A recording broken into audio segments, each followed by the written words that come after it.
Hey everybody, in this video we're going to go through some handy reusable tips for writing lyrics for your songs. Hey everybody, my name is Max, and welcome to Passionfroot, where we pursue lives of passion and purpose. Specifically on this channel, we do tend to focus a lot on the creative arts, although we're not exclusively limited to that, but it is a lot of that. And today I want to speak specifically as a songwriter to other songwriters, just to give you a few of the tips that I've found useful over the years in coming up with the lyrics to my songs. This video is going to be useful for you if you are a lyricist, if you're a singer, if you are in charge of writing music. I don't know that this will be entirely applicable to poets. Some of it might work, but some of it is going to be very singer or songwriter focused. And of course, as I say that, I'm sure someone is going to be able to come up with some exception or some counterexample of how this does apply for poets. And if that's the case, that's awesome. If that's you, please let me know in the comments how you ended up using these tips for your poetry. Another caveat just at the start is that a lot of what I'm going to say is not necessarily 100% original. Like, some of these are ideas that other people have articulated before, techniques that are fairly well used throughout, the music industry and amongst songwriters. Let's go ahead and actually make that tip number one. Use the wisdom of those who came before you. It's okay if you're using techniques and strategies for songwriting that other people have also used. Your originality, your uniqueness is going to come from what you actually bring to the table creatively, your actual content. Not every strategy or technique that you use for writing has to be completely original. You don't have to reinvent the wheel. So that is the first one. Use tips from other people, like in this video. So tip number two, adopt a new perspective. This kind of goes without saying across multiple areas of human life, where if you look at an issue from a different perspective, it can uncover a lot of things. And if you're struggling to get inspiration or ideas, maybe you have a topic, but you don't know what to say about it, try looking at that issue from a perspective that isn't necessarily your own. Or you could distance yourself from your own perspective. For example, I have a song called With Open Eyes, and the point of the song is to address issues of mental health, mental struggles, that kind of thing. But because I know myself and my genre, and I'm doing rock music of a heavier type, I know that there's already stereotypes about so many mental health songs, so many songs about depression, so many songs about anxiety. We get it, right? So why not step back, and instead of making it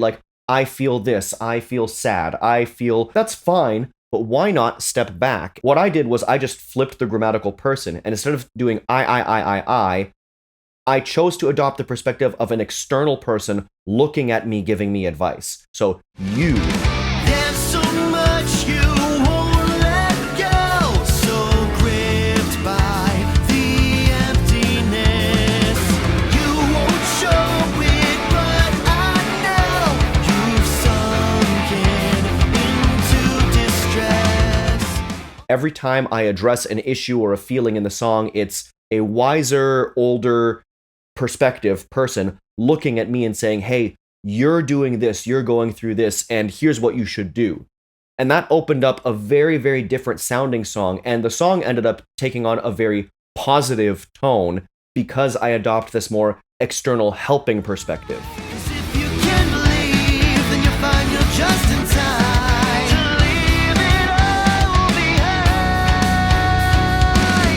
Our tip number three, embrace ambiguities. There is another instance in that song, With Open Eyes, where I use the word arcane in a way that's kind of, I don't want to say wrong, but it's really stretching the limits of what that word means. Arcane tends to refer to secret arts and mysticism and magic and that kind of stuff. It can have the connotation of something that's just hidden or mysterious, but that doesn't quite encapsulate everything that there is to the word. But I used it in this song to describe someone's disgrace or someone's deepest, darkest secret. And it's almost a misuse of the word. Maybe it just straight up is a misuse of the word, but I think that intentionally using something ambiguous or weird can sometimes give your listener or reader a chance to insert themselves or insert their own meaning into what is being said. Vague language doesn't always work, but if you can capitalize on something that's weird or slightly out of place, it can be a good way to get your listener to think. And it can also, in some cases, elevate the vocabulary level in your song if that's something you are going for. Another example I have of this is a song I have called Take the Sky, where that phrase, Take the Sky, the title, is used in the chorus of the song. I say, I'll fly away, I'll take the sky, I'll take the sky today. what exactly does it mean to take the sky? I could understand taking to the sky as in flying. I could understand taking something as in capturing it or claiming something for myself. But what exactly does it mean in reference to the sky? That's weird. It's ambiguous, right? Using those kinds of ambiguities gives an opportunity for people to assign their own meaning to it. And I've had a number of people tell me very, very different interpretations of what that song means over the years. So try that out. Tip number 4, use allusions and references. So allusions and references can be really powerful because, one, it connects you to a broader songwriting tradition. It can communicate something about the art that you value, and in a way can act as a bit of an endorsement for things that you find interesting. You're signaling to your audience like, hey, here's where some of this inspiration comes from. And again, you can also use it for inspiration. My band has a song called Steel, and it's definitely like a metal song, pun intended, I guess, with the title. But it's a song about perseverance and overcoming trials. One of the lines in the song is,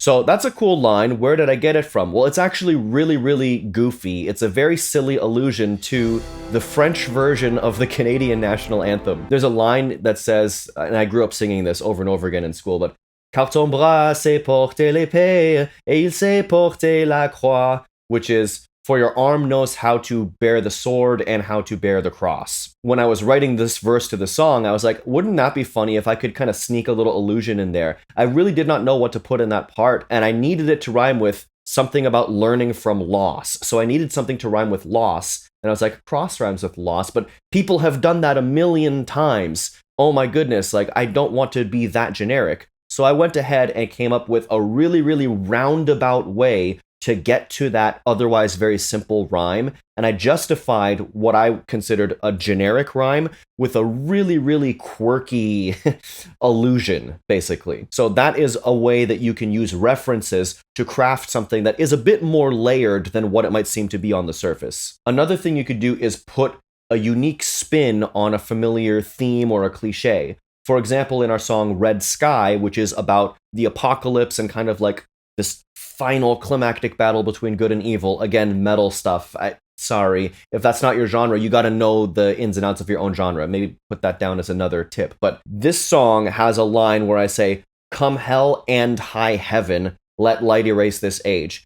Come hell or high heaven is very transparently a play on come hell or high water, which is an expression that typically means whatever kinds of bad things might happen, we're going to go through with this, right? We're going to stick to the plan, come hell or high water. So I took that line and I said, come hell and high heaven. We're talking about grandiose cosmic forces of good and evil meeting on the field of battle sort of thing.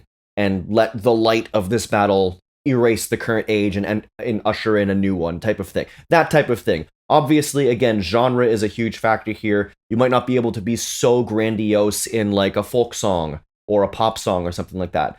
But the idea remains, like, take a familiar phrase and put a twist on it. Tip number 5, make up words. I have another song called Waveway. You might be wondering to yourself, what the heck is a waveway? And I also don't know the answer to that because it's a word I made up. Again, that song is about being in a pattern of dysfunctional relationships. And so there's a couple phrases in the song that are near to each other, which use the word wave and then the word way kind of close to each other, not even that close.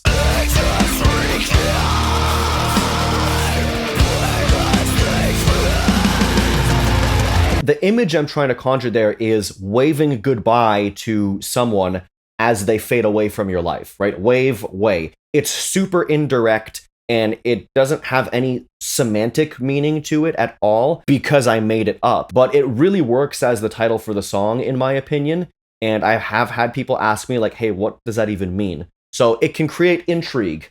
And sometimes you can make up a word that just, it isn't a real word, but it perfectly encapsulates what you're trying to communicate. I've got a song called Jitter Think, which is another song about mental health, anxiety, kind of observing patterns I've seen in people I know with ADHD, comparing that to stuff that I've gone through. And all of these things, I came up with this word jitter think, which actually does appear as a word or in its participle form in the lyrics of the song.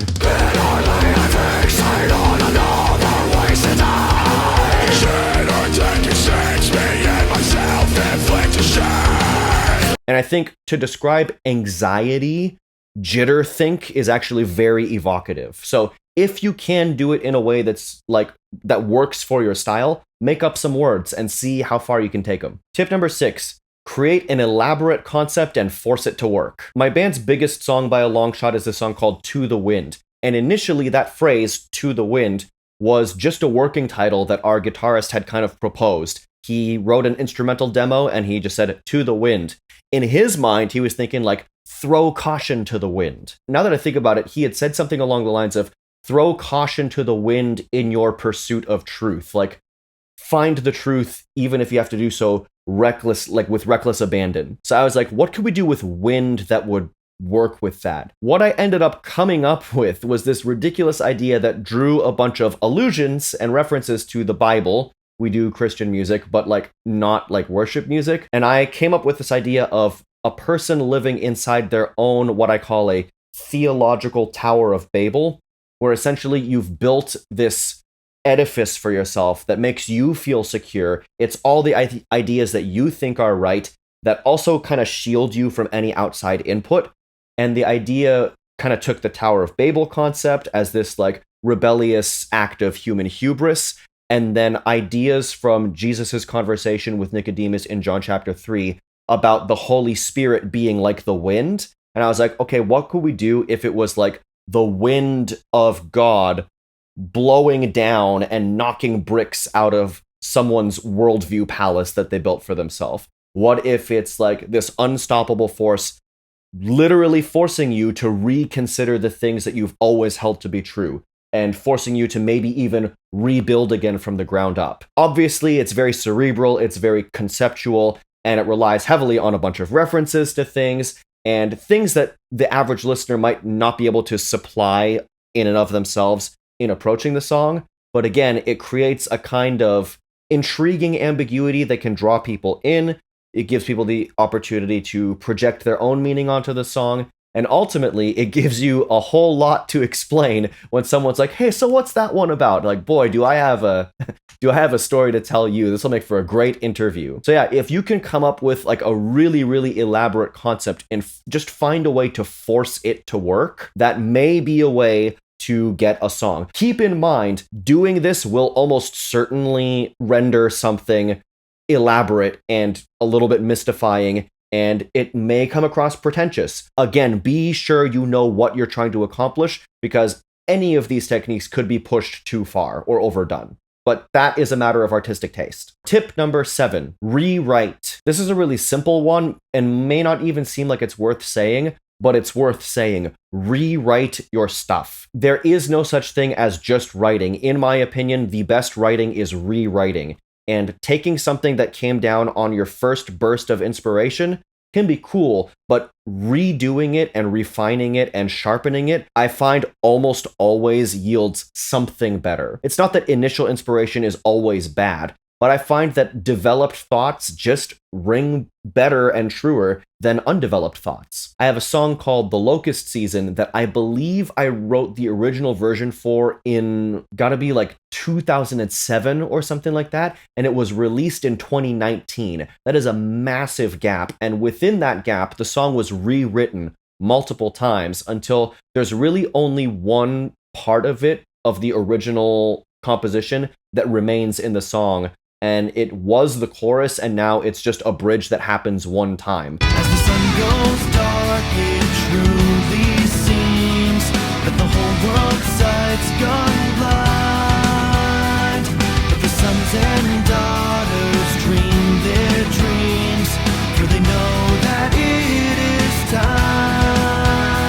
Almost like a B chorus or something like that. It really got demoted down in terms of its importance in the song, but that's because everything else in the song got rewritten to the point that it was just so much better by comparison. You don't have to go that long, obviously. I know there are many songs that took a long time. If I'm thinking of Breaking the Habit by Linkin Park, that song, if I'm not mistaken, took like 10 years to write or something like that. You don't have to take that long, but rewriting things does go a long way. In fact, I often find that if I'm going to use the first thing that I wrote down, like if my first idea that I wrote for a song actually ends up in the song, it's almost always verse 2. And the reason for that is if I write something that's good, that's cool, but I could probably write something better. And what usually happens is I write something better that's like really, really better that ends up being the chorus.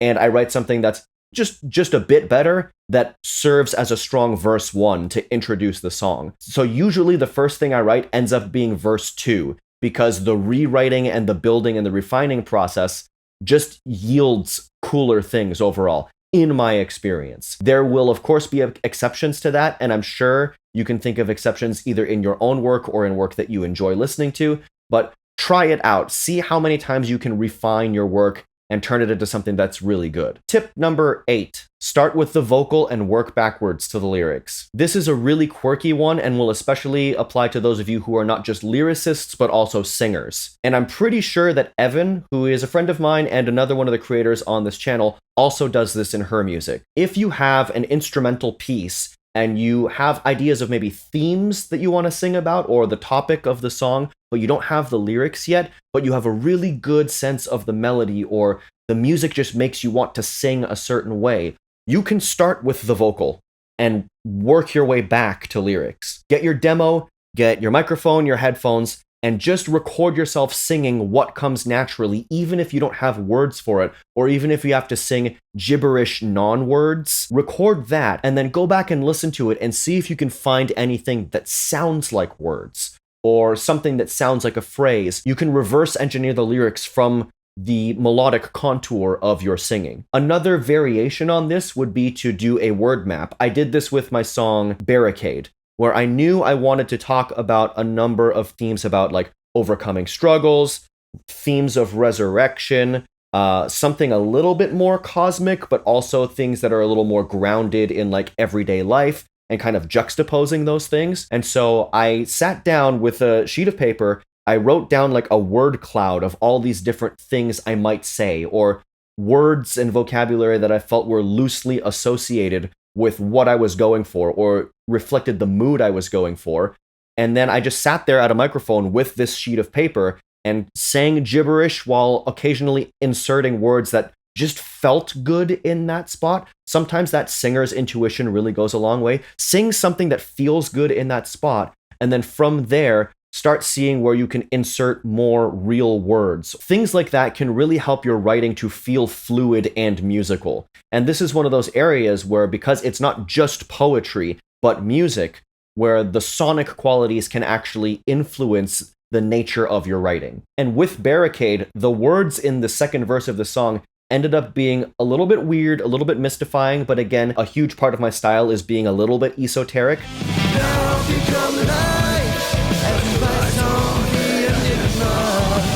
We are all tears inside, waiting for rising hearts to rise. But I'm really happy with how it turned out, and I think it's very, very evocative. Tip number 9, embrace the moment that you are in. This is more of a tip about understanding yourself as a songwriter and not setting unrealistic expectations about what you write. I just said that my lyrics tend to be a little bit esoteric and vague and mysterious, but that was much truer in my earlier writing. My early songs are very, very confusing lyrically, and they're really technical and dense from a vocabulary point of view. I dumped my entire vocabulary into some of those songs.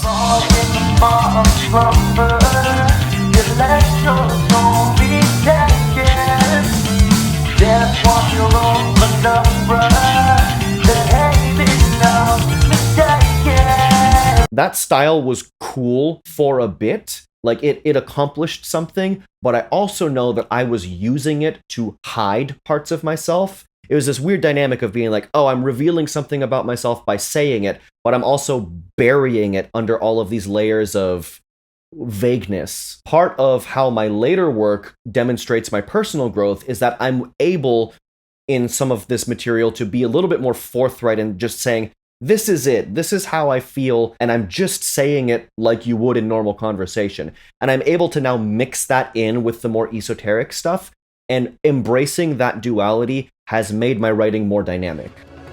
Go on and tell me about me, how I should act, how I should think, when I should catch my own feelings.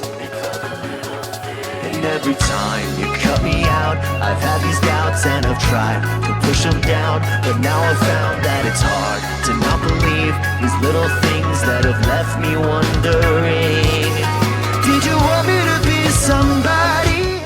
One of my good friends, Ora, is a phenomenal poet. Not a songwriter per se, but just a wonderful, wonderful poet, and I'm lucky enough that she shares her work with me fairly frequently. We were talking about her own development, and the same thing seemed to be true for her. She abandoned an earlier style of writing that was like really, really spooky and haunting, and in her more recent work, she has gone towards something that is more immediate and personal and grounded. Both of those things are her style, but the progression from where she was at a former moment and where she is now is very, very evident in that change of styles. And it's important to be able to embrace whatever moment you happen to be in. You don't have to force yourself to write a certain way. And sometimes that writer's block is actually just you running into the limitations you've set for yourself. I know that's been true for me several times. Tip number, the last one, because I didn't write the numbers down when I started filming this, and I don't know where I'm at in the numbers. Make friends with other writers. This is obviously related to the last point.